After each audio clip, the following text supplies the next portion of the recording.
The steam from the hot shower filled the bathroom like a fog, and I could feel Hawthorne's heartbeat against my chest as we stood there, our foreheads touching in that forbidden moment of closeness.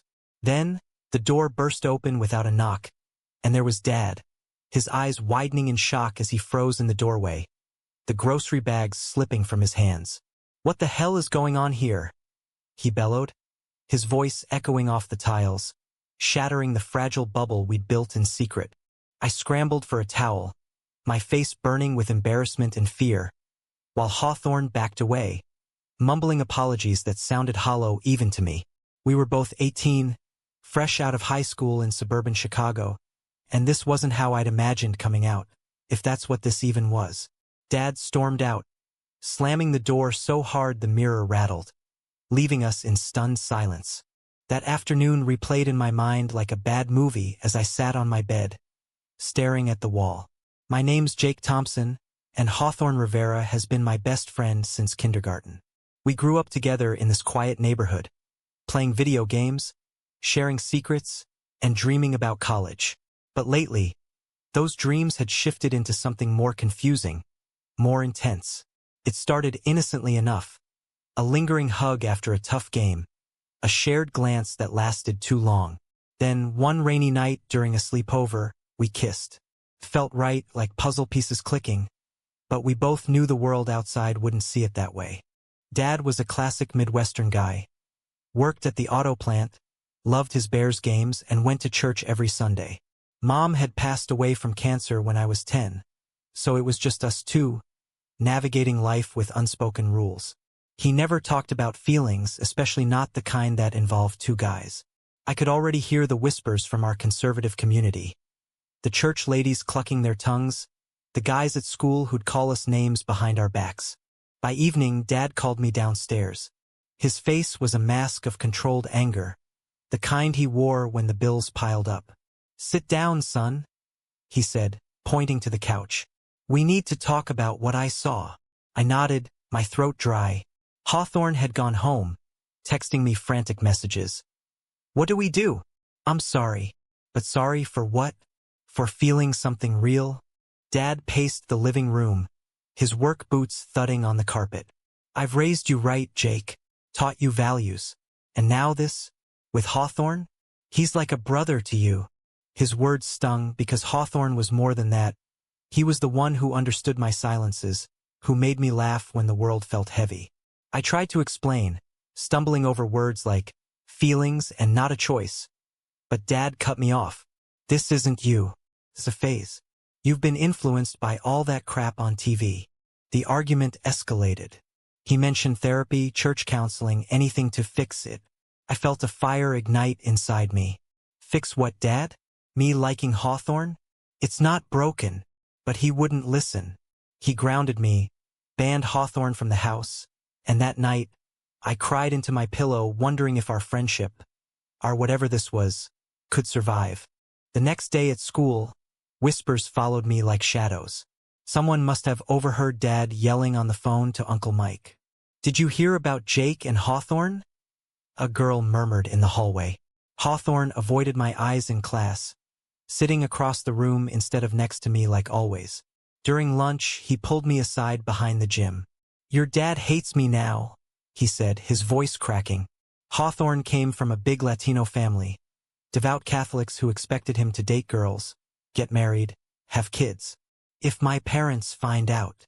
We decided to lay low, pretend it never happened. But how do you pretend away a kiss that changed everything? Classes blurred together, and after school, I'd walk home alone, missing our usual hangouts. Dad watched me like a hawk, asking pointed questions about my friends. The tension at home was thick, meals silent except for the clink of forks. One evening, I overheard Dad on the phone with Pastor Reynolds. "I don't know what to do, Pastor. My boy's confused." Confused? I wasn't confused, I was terrified. Terrified of losing Dad's love, of being ostracized. But also terrified of denying who I was. Weeks passed and the rift grew. Hawthorne started hanging out with other guys, laughing a bit too loudly at their jokes. Jealousy gnawed at me. Was he moving on? One night, I snuck out to meet him at our old spot by the lake. The moon reflected on the water as we sat on the dock. "I miss you," I admitted. He sighed, taking my hand. "Me too. But this is messing everything up." We talked for hours about dreams of leaving for college in the city, where maybe we could be ourselves. But reality crashed in: scholarships, family expectations. Hawthorne's parents were strict. Mine was unraveling. As we parted, a car headlights swept over us. Was it Dad? Paranoia set in. Back home, Dad confronted me. "Where were you?" I lied, said the library. But lies piled up, eroding trust. The drama intensified when rumors hit social media. An anonymous post: "Jake T and Hawthorne are more than friends?" Likes and comments poured in, some supportive, most cruel. School became a battlefield. In the midst of it, I found an ally in Ms. Harper, our English teacher. She noticed my distraction and pulled me aside. "If you need to talk, I'm here." For the first time, I opened up to someone neutral. She shared resources, books on identity, and encouraged me to journal my feelings. It helped, a little. But home was war. Dad enrolled me in a youth group at church, full of kids spouting Bible verses about sin. I sat through sessions, fuming inside. One night, after a particularly heated sermon, I exploded at Dad. "You think God's against me? Against love?" He looked hurt for the first time. "I just want what's best for you, son." The turning point came at a family barbecue. Uncle Mike, Dad's brother, cornered me. "Heard about your little issue. Man up, kid. Real men don't." I walked away, heart pounding. Hawthorne was there too, invited before the incident. We stole glances, the air charged. As the sun set, Dad pulled Hawthorne aside. I eavesdropped from the porch. "Stay away from my boy. You're confusing him." Hawthorne stood tall. "With respect, sir, it's not confusion. It's real." Dad's face reddened, but Hawthorne continued. "Jake's a good person. So am I. Why can't you see that?" That night, Dad didn't speak to me. But the next morning, he left a note. Thinking about what Hawthorne said. "Love you." A crack in the armor? Hope flickered. School drama peaked when a bully, Chad, shoved Hawthorne in the locker room. "Fairy boy," he sneered. I jumped in, fists flying. We both got suspended. At home, Dad was furious. But then he asked, "Why'd you fight?" I told him the truth. For once, he listened. Slowly, conversations started. Dad read articles I left out about LGBTQ plus youth. He met with Ms. Harper. It wasn't easy. Old beliefs died hard. But he tried. Hawthorne's family found out via the rumors. His mom cried, his dad yelled. They sent him to counseling too. We supported each other through texts, secret meetings. Months later, at graduation, Dad hugged me tight. "Proud of you, no matter what." Hawthorne and I walked across the stage, our futures uncertain but together. As summer unfolded in Chicago's humid embrace, the initial shock of Dad's discovery lingered like a stubborn fog. Hawthorne and I navigated our relationship in whispers and stolen moments, always glancing over our shoulders.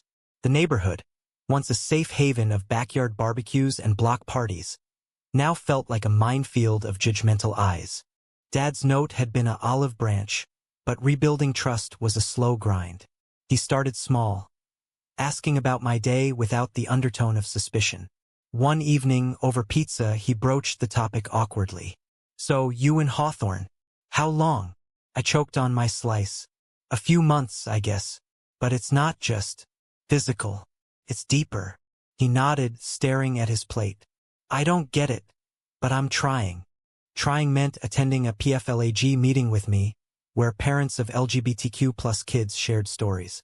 Dad sat rigid at first, arms crossed, but by the end, his eyes were misty. "These folks have been through hell," he muttered on the drive home. "Makes me think." Hawthorne faced his own battles. His parents, Maria and Carlos, immigrants from Mexico who built a life in the States through sheer grit, clung to traditions. Family dinners turned tense with pointed questions about girlfriends. Hawthorne confided in his older sister, Sophia, who became our secret supporter. Love is love, Hermanito, she whispered. But the pressure mounted. His dad threatened to cut off college funds if he didn't straighten out. We dreamed of escape, applying to the same university in New York, where diversity was celebrated. But applications meant essays, and mine poured out my truth. The shower incident as a catalyst for self-discovery. Hawthorne wrote about cultural clashes, the pull between heritage and heart. Summer jobs kept us busy. I worked at the local diner, flipping burgers, while Hawthorne mowed lawns. We'd meet after shifts at the park, sharing ice cream and plans. But one day, Chad and his crew spotted us. "Look, the lovebirds!" they jeered, throwing soda cans.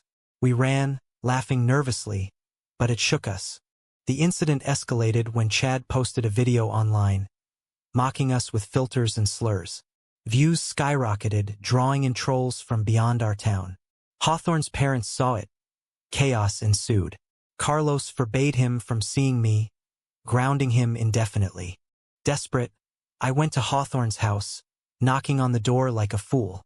Maria answered, her face a mix of pity and resolve. "Jake, you need to leave. This is hurting my son." But Hawthorne appeared behind her, eyes pleading. "Mom, please." The confrontation spilled onto the porch. Carlos joined, voice booming. "This isn't our way. Think of the family." I stood my ground. "Sir, I respect your culture, but Hawthorne is his own person. We care about each other." Words flew, accusations of corruption, pleas for understanding. Sophia mediated, urging calm. That night, Dad picked me up. "You did good, standing up," he said quietly. Progress. As August neared, college acceptances arrived. We both got into NYU, miracle, but funding was the hurdle.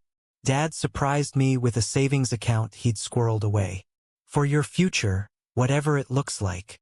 Tears welled up. For Hawthorne, it was trickier. Carlos relented slightly after a family therapy session, agreeing to partial support if Hawthorne promised discretion. "No parades," he grumbled. We celebrated quietly, packing boxes amid bittersweet goodbyes. The move to New York was a whirlwind: dorms, orientations, the city's pulse. Freedom tasted sweet, but homesickness hit hard. In the Big Apple, we explored our identities openly. Joined the LGBTQ+ club, attended pride events subtly. But old wounds surfaced. Hawthorne struggled with guilt, calling home tearfully. I dealt with Dad's occasional backslides, like when he asked if I was sure. A new conflict arose: jealousy. College brought temptations, parties, flirts. One night, after a frat bash, Hawthorne danced with a guy named Tyler. I overreacted, storming out. "Is this what freedom means?" I accused later. He apologized, but it highlighted our insecurities.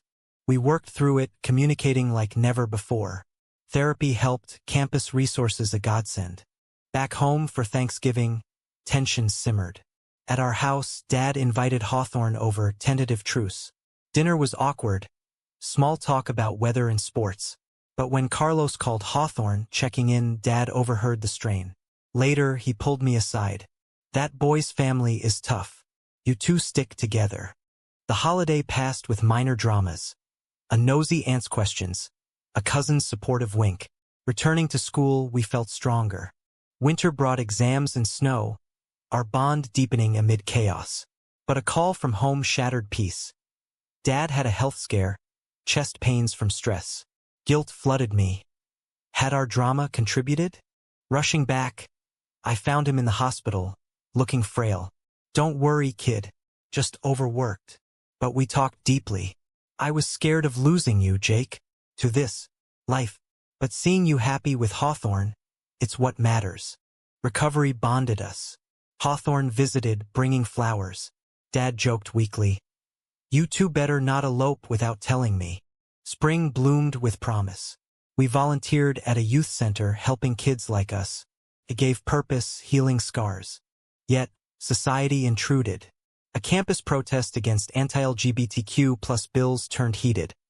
We marched, voices raised. News coverage showed our faces, backlash from home. Carlos called Hawthorne furious, "You're embarrassing us." The clash peaked at a family video call. Carlos ranted. Dad defended. "Let the boys be. Times change." An unlikely alliance formed.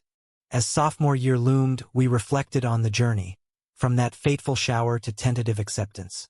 Love wasn't easy, but it was worth the fight. New York's rhythm became our soundtrack, but echoes from Chicago never fully faded. Sophomore year at NYU plunged us into deeper waters. Majors declared, internships hunted, identities solidified.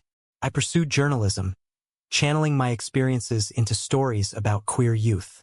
Hawthorne studied graphic design, his art a canvas for unspoken emotions. Our dorm room was a sanctuary, posters of pride flags and family photos mingling. But cohabitation amplified quirks. My messiness clashed with his tidiness, leading to petty spats. "Jake, pick up your socks," he'd groan. Yet make-up hugs reminded us why we fought. Campus life introduced diverse friends. Lena, a fierce lesbian activist. Raj, a non-binary poet. They broadened our world, hosting game nights and deep discussions. One evening, over ramen, Lena shared her coming-out horror, disowned by parents. It made us grateful for our partial acceptances. But gratitude fractured when Hawthorne's dad, Carlos, visited unexpectedly. "Surprise inspection," he joked stiffly at the airport. We cleaned frantically, hiding anything too gay. Dinner at a diner was tense. Carlos eyed our linked hands under the table. "So, this is permanent?" he asked. Hawthorne nodded. "Yes, Dad." Carlos sighed. "Your mother worries." The church. The visit culminated in a blow-up. Touring campus, we passed a pride mural. Carlos muttered, "Indoctrination." I bit my tongue, but Hawthorne exploded. "It's acceptance, Dad. Something you could learn." Tears followed. Bridges strained anew. Back home, Dad's health improved, but he joined online support groups. "Learning a lot," he texted. One call, he admitted, "I was wrong at first. Fear talking. Progress, hard one." Internships added stress. I landed one at a local paper, covering social issues. My first piece, Hidden Lives in Suburbia, inspired by us. It went viral, drawing praise and hate mail. Hawthorne designed the graphics, proud but wary. "Be careful," he warned. Hate manifested when a conservative blog doxed me, labeling our story perversion. Threats poured in. Campus security advised caution. Paranoia returned. Shadowy figures? We stuck together, strength in unity. Amid turmoil, romance blossomed. Picnics in Central Park, museum dates, moments of joy. But doubt crept in. Was this forever? Hawthorne confided fears. What if we grow apart? I reassured, but inwardly questioned. A trip home for summer amplified conflicts. At a community event, old bullies resurfaced. Chad, now in community college, sneered. Still together? Gross. A scuffle ensued. Dad intervened, defending us fiercely. Back off my son and his boyfriend. Boyfriend, the word hung powerful. Carlos, hearing of it, called a family meeting. At their house, emotions ran high. Maria cried, "We love you, Hawthorne, but this." Sophia advocated, "Times change. Let him be happy." Carlos grumbled concessions. "As long as you're discreet." The summer job at a queer-friendly cafe in Chicago empowered us. We met mentors, heard stories of triumph over adversity. It fueled my writing. Hawthorne's designs went bold. Returning to NYU, a scandal rocked campus. A professor outed against his will. Protests ensued. We joined, voices amplified. Media coverage spotlighted us, interviews, panels. Fame's double edge.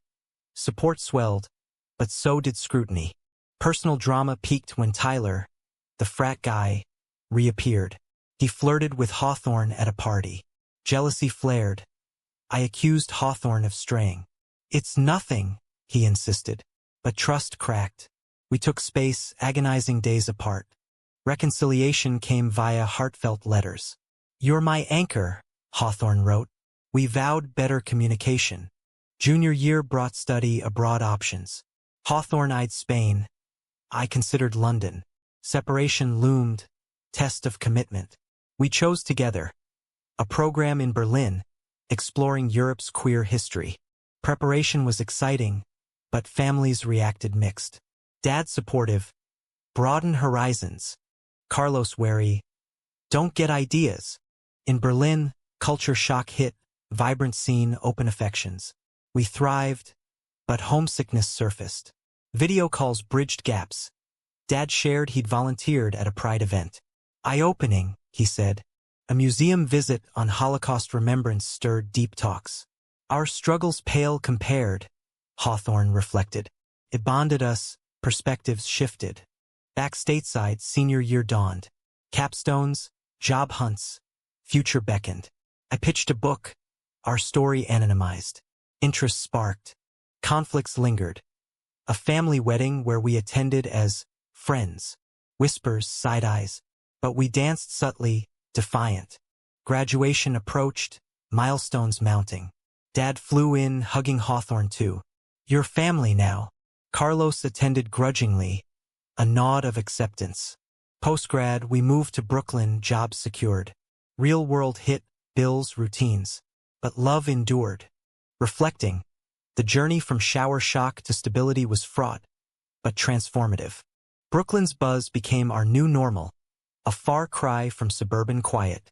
Entry-level jobs, me at a digital news outlet, Hawthorne at a design firm, demanded long hours, testing our resilience. Evenings found us collapsed on the couch, sharing takeout and tales of the day. Adulthood amplified societal pressures. Apartment hunting revealed biases. Some landlords hesitated at two men sharing. We pushed back, finding a cozy spot in a diverse neighborhood. Friends visited, Lena with her girlfriend, Raj hosting poetry slams. Our circle grew, a chosen family. But blood family tugged. Holidays meant negotiations. Thanksgiving with Dad in Chicago, Christmas with Hawthorne's clan. Dad's house felt warmer. He'd hung a rainbow sticker subtly. For you, he winked. Conversations flowed. Politics. Life. He dated a woman, Susan, open-minded and kind. She encouraged his growth. At Hawthorne's, tension simmered. Carlos avoided eye contact. Maria fussed over food. Sophia's kids distracted, but undercurrents ran deep. One dinner, Carlos asked gruffly, "Happy in New York?" Hawthorne nodded. Very. A small victory. Career climbs brought conflicts. My articles on LGBTQ+ rights drew acclaim and threats. One op-ed on conversion therapy bans went national. Trolls targeted our socials, we privatized, cautious. Hawthorne's firm assigned a project. Branding for a Pride campaign. He shone, but colleagues' casual homophobia stung. Just jokes, they said. He called them out, risking backlash. I supported. Proud of you. Personal growth intertwined. Therapy continued. We unpacked traumas, the shower, rejections. We're survivors, our counselor noted. A milestone, our first anniversary as an official couple. We escaped to the Catskills, hiking and stargazing. From best friends to this, Hawthorne mused. Vows exchanged informally. Commitment amid uncertainty. Back in the city, a crisis hit. Dad's plant closed. Unemployment loomed. He resisted help at first, prideful. But we visited, assisting with resumes. Susan mediated. Let them help, Tom. Bonding deepened. Dad confided fears of irrelevance. You kids are the future. Hawthorne's side faced drama. Sophia's divorce, pulling family closer. We offered support. Carlos softened, thanking us quietly. Social issues escalated nationally. Bills targeting trans rights, book bans. We volunteered, marching in protests. Exhausting but invigorating. My writing amplified voices. Hawthorne's designs visualized change. A turning point. An invitation to speak at our old high school. Ms. Harper arranged it. Nervous, we returned to Chicago. Auditorium packed. Students listened raptly to our story, edited for appropriateness. Q&A sparked. How do you deal with hate? We shared honestly. Chad attended, surprisingly. Afterward, he approached sheepishly. Sorry for back then. Ignorant. Apology accepted. Growth everywhere. Post-talk. Dad hosted a barbecue. Carlos came, historic. Beers shared, stories swapped. Laughter bridged gaps. To family, Dad toasted. Tentative but real. Years blurred. Routines solidified. Promotions came, we bought a small condo. Dreams of adoption whispered, but societal hurdles loomed. Laws varying by state. A health scare for Maria united us. Hospital vigils, we flew in. Carlos gripped Hawthorne's hand. Glad you're here. Barriers crumbled. Reflecting on the path, from that steamy bathroom to here, conflicts shaped us. Society's judgments, families' evolutions, all part of the tapestry. As we navigated adulthood, questions lingered. Had we changed them or they us? With the condo keys in hand, a sense of permanence settled over us. Brooklyn's streets, once intimidating, now felt like home. Weekends meant brunches with friends, exploring galleries. Life's simple joys amplified by shared love. Careers flourished. My book deal materialized, Shower Revelations. A memoir blending our story with broader queer narratives. Launch events drew crowds. Signings emotional. Hawthorne illustrated the cover, his touch personal. But success invited scrutiny. Interviews probed. Was the shower incident the catalyst? We navigated carefully, protecting privacy. Hate mail persisted, but support outweighed. Family integrations deepened. Dad married Susan in a small ceremony. We stood as best men. Carlos walked Maria down the aisle at Sophia's remarriage. Holidays alternated, traditions blending, tamales with turkey. Yet, conflicts arose anew. Debates over politics. Carlos's conservatism clashed with our activism. One Thanksgiving, a heated discussion on equality laws. Respect traditions, he argued. Dad mediated. Respect people. Evolutions continued. We mentored youth through organizations, paying forward.